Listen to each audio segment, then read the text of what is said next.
Hello, everybody, and thank you for joining us for another segment of Worship Stream TV 2026. I am really excited today because we're going to be talking about BirdDog's whole line of PTZ cameras, controller, and a new product that was just recently announced. I am being joined by Christian Frank from BirdDog. Hey, Christian, how are you doing today? Doing pretty good, James. Really happy to be here. Thanks for having me. Of course. Thank you for joining us. Why don't you take a second here, introduce yourself to our audience and Bird Dog in general to our audience? Yeah, I'm one of the product managers here at BirdDog, and I have the pleasure of kind of taking customer feedback and making sure we roll that into our products and making sure our products do everything that they need to do in the market, and then thusly, telling everybody like you how it works and making sure that our education's there. All right, so let's do some education and talk about how Bird Dog's cameras and gear are built for real world worship environments. I see here on the first mention here, we have clear images in low light with large sensors up to 4/3 inch on the Bird Dog XL, which we have right here, which is an XL. Can you talk about that a little bit more? Yeah, it's huge. So we're really excited. We just launched this camera at the end of last year, and it has one of the largest sensors you'll see in a PTZ camera on the market. And when you get that really large 4/3 sensor in a really dark worship environment, it's able to take in that really low light and give you a really crisp image without having to have supplemental light on stage. So if your lighting design just wants auxiliary lighting, during the stage, or if you have LED backdrops, on your stage as well, having a really large sensor like that has, additional filters on top of it can really take your production to a really high broadcast level quality with just one little upgrade. Yeah, and we're talking about bringing it up to broadcast level quality. And not only does that larger image sensor help with the low light capabilities of the camera, but it also has inherently a shallower depth of field to really make your cameras, your subject look more cinematic with a nice shallow depth of field. Another great feature that is not on just the XL, but is, of course, on the XL is the AI auto tracking. Can you tell us a little bit about that and how that works on all of the BirdDog cameras? Yeah, you'll see AI tracking on all of our PTZ cameras, but you'll see as you step up, the bird dog ladder that you get more dynamic functionality as you climb up. But on all of our cameras, you'll have a presenter tracking that'll track, if you have a pastor up on center stage and if he likes to pace back and forth, you can have the camera just be able to follow them across the stage instead of having someone manually having to use a joystick and keep it steady. So you can rely on one less volunteer to have up there and to train um, while bringing the visibility up. Totally agree. And we will talk about the KBD controller as well. But another thing that I want to talk about is the Halo tally lights and the e-ink labels that are on these cameras. You have not only a nice big Halo tally light on the front of the camera, but also on the back of the camera, you have a tally light and you have some nice silicone cutouts that you can put on the back of the cameras to allow your volunteers to know which camera is what camera. And also, the e ink label on the screen gives you a lot of great information, including the camera's IP address for easy access to the web GUI for these cameras. You want to talk about that a little bit more? Yeah, it's a really that I'm super proud of that I think gives a lot of value to mobile churches and auxiliary rooms. If your church packs down and you go into, fly packs at the end of the day and load it up onto a trailer, when you unload next Saturday or Sunday, and you're relying on volunteers to know where all the cameras are going to go, and you can just name each individual camera, and without even powering it on, you know exactly where that camera is going to be. It'll already be set to the light settings and all the presets that you had set up last weekend. So They just need to look at the camera and then go to that location and be able to plug it in. So it That reduces, some inherent knowledge that your staff needs to have. that is absolutely correct. And making this volunteer friendly is key. Another great thing that the BirdDog cameras offer is the integrated NDI HX decoder that is built into the camera. So the HDMI output can be a decoder, and you can have things like a confidence monitor or maybe even a script for like a teleprompter kind of thing. A lot of great things that you can do with that NDI HX decoder. Um, would you like to talk about that for a second? Yeah, the coolest way I've seen this used actually is having a camera up on a piano on stage, and Mhm. then you can use the decoder out of it to have the lyrics for the song come up for the pianist on stage. So it's just another click through, so that they're like seeing the same exact thing that's on the prompters for the audience, Mhm. without having to look around. So just in their same field of view, that camera's capturing a really cool shot of them playing the piano, and they're getting additional information to make sure they're staying on script as well. That is fantastic. And the last thing on this slide is the unrivaled compatibility. And I think that is absolutely true. A lot of the BirdDog cameras have HDMI, SDI, USB, and IP video outputs, including NDI. So, absolutely compatible with any part of your production needs.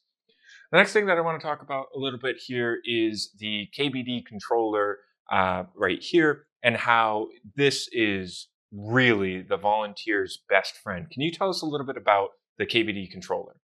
Yeah, I think it really brings together the PTZ package, because not only are you able to control cameras, with it, but you can preview them as well. So instead of having to peek over the tech booth wall or have a second monitor to see what's going on, you can view the live feed of the cameras that you're controlling, and even up to three other cameras that you're not actively controlling, to see what's going on. So you can stage shots that are coming up ahead of time.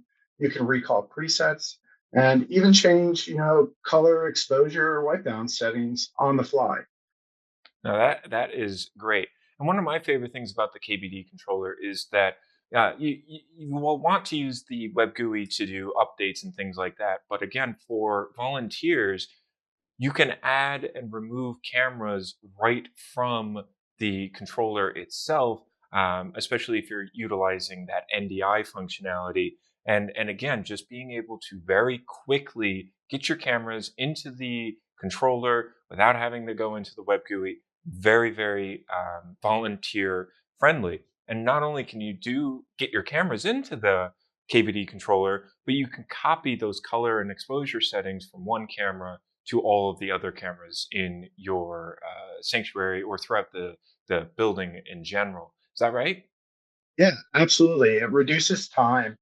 So across all of our X series cameras, you can copy, exposure, white balance settings. So let's say you got a 3 pack of X1 Ultras and a KBD.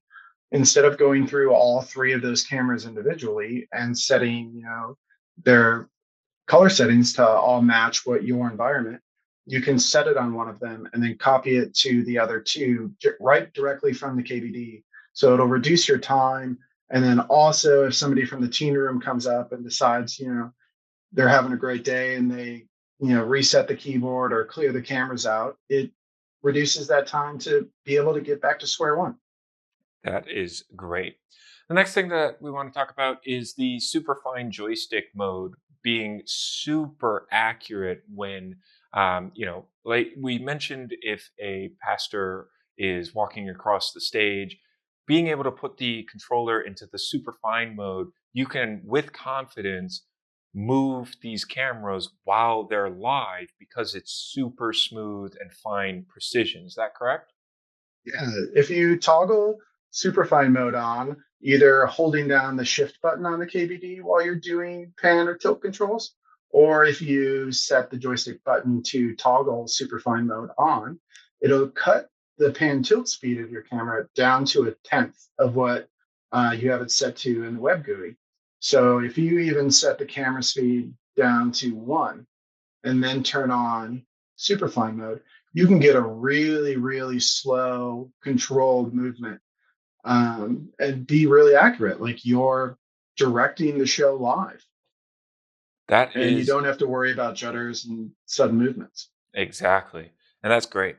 The last thing is the built-in tally borders. We talked about the tally on the cameras themselves, but also being able to have the tally on the controller, because again, you can have up to 4 cameras being displayed on this. That means you can see what camera is being previewed and what camera is currently live in your production system. So you can know whether or not to move that camera, a little bit more hastily to get whatever shot you need. But if it's live, make sure you got that super fine mode on, right? Yeah, absolutely. So like even if you have a volunteer one day running, the control and they're not in great communication with the director that day. And let's say you're running your church out of, vmix, and you can see in the multi-view the green or red preview program tally borders right on the KBD display. So it's just a visual cue, just the same way it is on the cameras. So they know green is go. I can adjust that camera. We're not live. And then you can just tell them red's live. Don't mess with it. I'm going to do cuts. Pay attention to the color. That is great. Now, we talked about the KBD controller. Let's talk a little bit about the entire range of the BirdDog cameras. And we kind of have this set up with some 1080 cameras, then some fixed cameras, and then we get into 4K and, of course, into the XL. So, can you tell us a little bit about the X1, X1 Ultra, and the X130X? Yeah. So we kind of tiered it as like a good, better, best system. And starting with our X1 series is our good tier. And by no means do we consider it to be an entry level camera. These cameras are awesome, and we have them installed and seen them in a lot of really amazing productions. I'm using an X1 Ultra for my webcam on this stream today, and you can get 1080, or you can future proof yourself up to 4K 30 with the X1 Ultra, and they'll all have the same size image sensor. So if you want to mix match in between those, they you can do that. And matching color and white balance is all going to be really seamless across the lineup. And those That X1 cameras are going to have that decoder built in that we talked about earlier as well. Yeah, and I think it's great that you also recently announced the X130X, and being able to have a 30x optical zoom camera be, in these medium-sized churches, being able to zoom in 30 times is a lot. Most PTZ manufacturers, you see them go up to maybe 20x. But having a 30x 1080 60p camera is great, and that's in the good. So let's step it up a little bit and start talking about the Maki Ultra. Now, these are your fixed frame cameras, correct? Yes, there are fixed frame. You still have a 12x or a 20x zoom option on them. And there are 4K 60 cameras that have HDMI or SDI for our baseband friends out as well. And you have the same color controls that you do on the X1s. So if you're mixing and matching, or if you want just a tight shot where the camera hangs over the drummer on stage and as a secondary shot, these are awesome cameras to put in really tight positions and not stick out. I think that's great. You mentioned the pianist a little bit earlier, and the same thing with the drummer. If you know that these people aren't going to be moving and they are going to be fixed, you can put a Mach-E Ultra and have perfect framing on them. Let's talk about the X4E Ultra with the PTZ capabilities of the X4E. Now, this is when you start to really step it up to 4K 60p in a PTZ camera. Can you tell us a little bit about the X4E? Yeah, James. Earlier to kicking off the show, we talked about having larger sensors to be able to handle low light environments really well. And when you step up to the X4E, over the X1s, we step up to a larger image sensor. And ultimately, throwing all the nerdy stuff aside, what that's going to mean is when you're in a darker environment with less light, it's going to give you a cleaner, more color accurate picture um, than having a smaller sensor. And stepping up as well, that gets us into having an SDI output. The brain for the AI controls is a little bit more dynamic.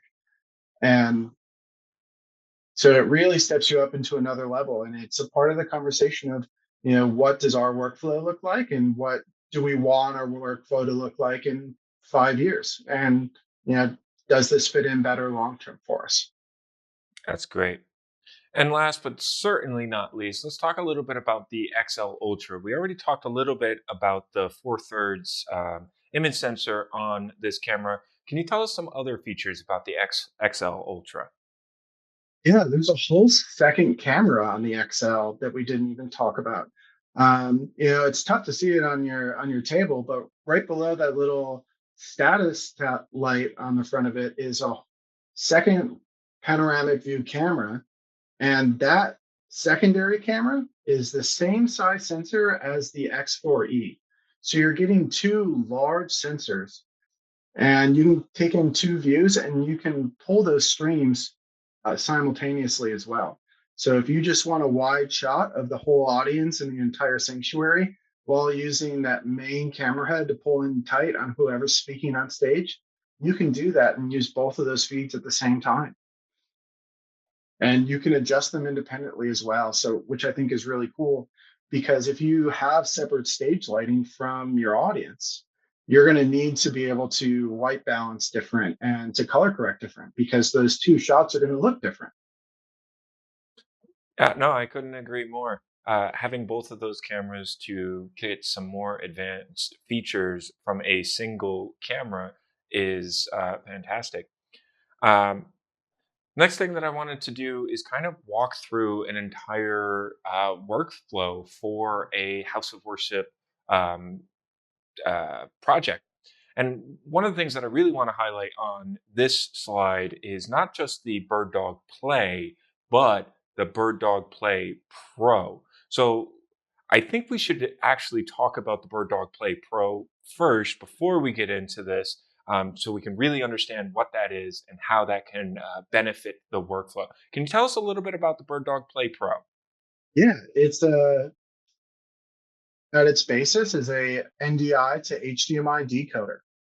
um, is its primary function for us. So it's the big brother to our Play decoder, if you're familiar with it. But essentially, what we've tried to do for the House of Worship environment, what we see it be used for a lot is secondary monitoring and being able to distribute that. So if you have a cry room or an auxiliary sanctuary that you want to be able to monitor the program feed from your main sanctuary, you can just run a single network cable to a TV, and that'll power the play and it'll send all that video information. And then you just have to plug in an HDMI cable into the TV. And then whatever's going out of your main program will also show on that TV. Yeah, so if we pull up this diagram full screen here, if Yeah. our viewers look at the right hand side of the screen, you can see that there are a couple bird dog plays that are connected to a network switch. And again, it's just that single Ethernet cable going to the bird dog play, and then you can have that bird dog play pro connect mounted on the TV, and then all you need is a short HDMI cable to go to the TV or monitor or projector or whatever you want to display on. And then all you have to do is go into the BirdDog Play Pro's web GUI and select the source that you want to be displaying on that, which can be a camera, it can be, ProPresenter if that's what you're using, or it could even be like the master program video feed out of whatever production switcher you are using. You mentioned vMix at the top of the show. That is a great option. Just to can you walk through some of the other aspects of this workflow diagram? Yeah, we see on the left side that we really highlight our XL Ultra. We've talked about it the whole show, and we see mics connected directly to it. So it's really neat. On the XL, we actually included XLR input that has phantom power. So if you have mics on stage and you can run those XLRs directly into the XL, that way your audio is already paired up with the video from that camera. And then all that audio and the video is just going to send back out over an Ethernet cable that runs through the same switch that your main computer is connected to. And then you can control it off of one cable with just the KBD controller that we talked about earlier. But where you start really, leveling up is we see BirdDog Central tied in there next to the KBD. And that gets really cool when we talk about the plays as well and being able to route things across a whole building. Where if I have multiple sources coming in, if I have, you know, cameras on the band, I have a PowerPoint, I have just a preview video of what's going on at the church for newcomers. And I have all this base content and I want to play different things in different places at different times. You can use BirdDog Central to be able to send all of that different content to those different plays throughout the building, but you can do it from one application without having to go to all of those different web interfaces. That is fantastic. One thing that I want to just highlight again is, we talked about it with the KBD controller, and we talked a little bit about it with the BirdDog Play Pro. A lot of these devices in these production workflows can be powered, controlled, and send video over the network with a single Cat6 Ethernet cable. Is that correct? I It feel like is correct. we don't emphasize that enough. I have a single cable connected into this camera, and I have a single cable connected into this camera, powering these cameras. I think that is something, we're talking about making this easy for volunteers and Yeah, being able to route your video anywhere on the network from a single cable and not having to worry about power management and do I need another cable for control? No, all of this can be done with a single cable to each of these devices. And I think, the power of NDI is, and AV over IP in general is fantastic. it is. And I think there's a whole other aspect of making it easy as well that we don't talk about as much. And that's if NDI is a foreign concept to you, if AV over IP is a foreign concept to you, if you just want, better quality video, but you don't have the resources to upgrade the network or to, have the right people in place to manage a video over IP environment. And if you just want to do HDMI and you have like an ATEM switcher Mhm. and you just want new cameras for that, our cameras plug in. Yeah. Or you can run it off of DC power. You can plug an HDMI cable into all of our cameras. And we'll also see coming really soon the ability to control the tally lights on our camera with an Blackmagic ATEM switcher as well. So no matter what type of workflow you have, we've really tried to design our cameras in a way that they fit into whatever workflow you're doing now. And if your workflow changes, we'll still fit in. So we've tried to become more than just a camera company, but we're really a solution. Whatever type of workflow you need, we'll be able to meet you where you're at. I think that's great, and I think one last thing that I'm going to add to that, and you mentioned that this is coming in a future update, a very close future update. Yeah.